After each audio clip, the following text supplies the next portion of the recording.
Basta nilinis ng Diyos, wag natin ipalagay na marumi. Eh ano-ano ba yung pwedeng linisin ng Diyos? Tao, pwede linisin. Conforme ako dyan. Eh yung hayop ba, yung pagkain, pwede bang linisin ng Diyos? Pakinggan nyo sa Marcos, ganito naman ang ating mababasa sa 7:19. Sapagkat hindi pumapasok sa kanyang puso, kundi sa kanyang tiyan, at lumalabas sa dakong daanan ng dumi. Sa salitang ito'y nililinis niya ang lahat ng pagkain. Oh, hindi tao yan.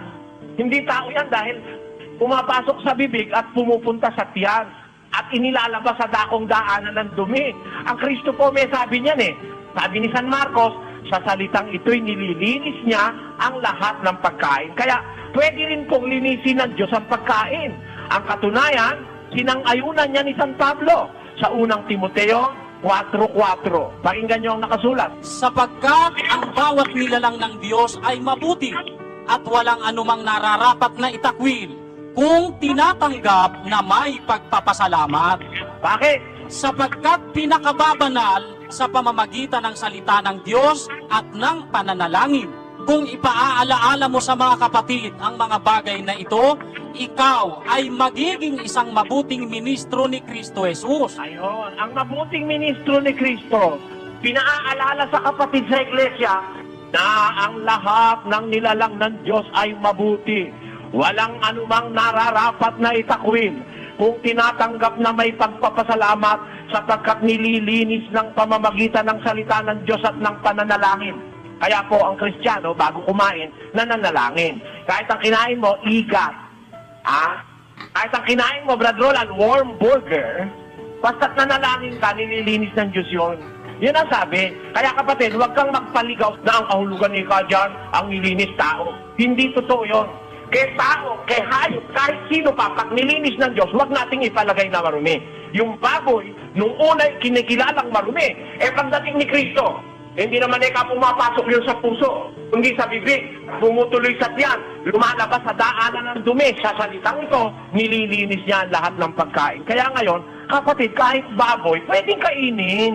Nilinis na ng Diyos yan sa panahon ng bagong tipan. Kasi yung panahon ng lumang tipan, mga batas-batas doon, yan, pansamantala lang yung mga batas na yan, Brad Mel. Basahin natin ang Hebreo 9:10.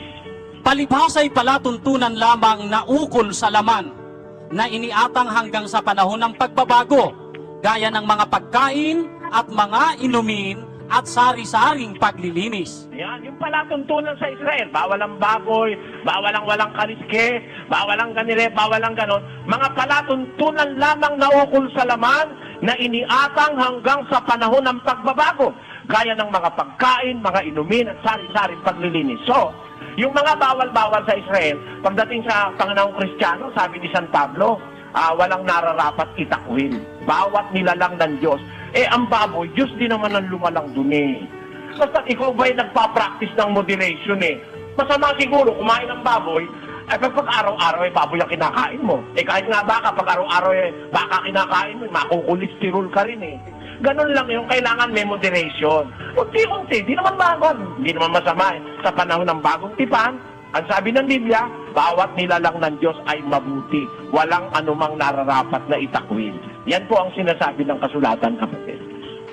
Brother Eli, bakit to si Pedro hindi kumain? Sabi niya, Panginoon, kailan man ako hindi nakakain ng marunong karumaldumal? Sino po ba ang Sinasabi dapat niya, na... nakaraan na yun kapatid Di mo pala iniintindi, kapatid. Yung sinabi niya, kailan may hindi ako kumain ng anumang bagay na marumi at karumal-dumal. O talagang pagkain ng pinag-uusapan, nung nakaraan di siya kumakain kasi nasa relihiyon siya ng Judaismo. Bawal talaga sa kanila kumain ng mga baboy, mga palaka, etc. etc. Kaya kahit kailan, Panginoon, hindi ako kumain ng marumi at karumal-dumal. Pero nung ipakita sa kanya yung kumot, sinabi ng Diyos, kumain ka, Pedro, magpatay ka, kumain ka.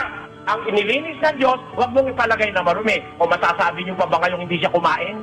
Nung sabihin niya yan, hindi pa siya pinapakain Pero nung sabihin ng Diyos, kumain ka. Ang tanong ko sa inyo, kumain ba si Pedro dun sa pinuntahan niyang bahay ng hintil? Sasabihin niyo, hindi kumain. Kumain siya. May babasahin akong talata, kumain siya. Hindi naman sinabing hindi siya kakain Kapatid, wag ka nang wag mo nang ipilit yung bawal ang baboy. Sinabi na nga ng Biblia, ilinis niya lahat ng pagkain dahil hindi naman sa puso pumupunta, sa tiyan, hindi lalabas sa daanan ng dumi. Tao raw yan. Tao? Eh kung talagang tao yan, ba't sinabi ng tinig? Pag tindig ka, Pedro, kung magpatay ka, kainin mo. Bakit may pinatay ba si Pedro kahit isa rin sa mga tao sa tabi niya ron? Lagay mo nga uli sa screen yun, kapatid namin. At dumating sa kanya ang isang tinig, magtindig ka, Pedro, magpatay ka at kumain. O ano kahulugan ng magpatay? Papatayin niya ba yung mga tao ron? Tapos kakainin? Alam mo, tinutukoy dyan, yung kakainin talagang inihahanda para sa kanya. Samantalang naghahanda, nawalan siya ng ulirang. At dahil doon sa pangyayaring yon, naalaman ni Pedro, natalastas niya, tinatanggap na ng Diyos ang mga hintil na dating tinatanggap na marumi. At kung yung mga hintil ay tinatanggap na ng Diyos, nilinis na ng Diyos, pati yung kinakain nila, nilinis din ng Diyos. Yan ang dapat maintindihan dyan.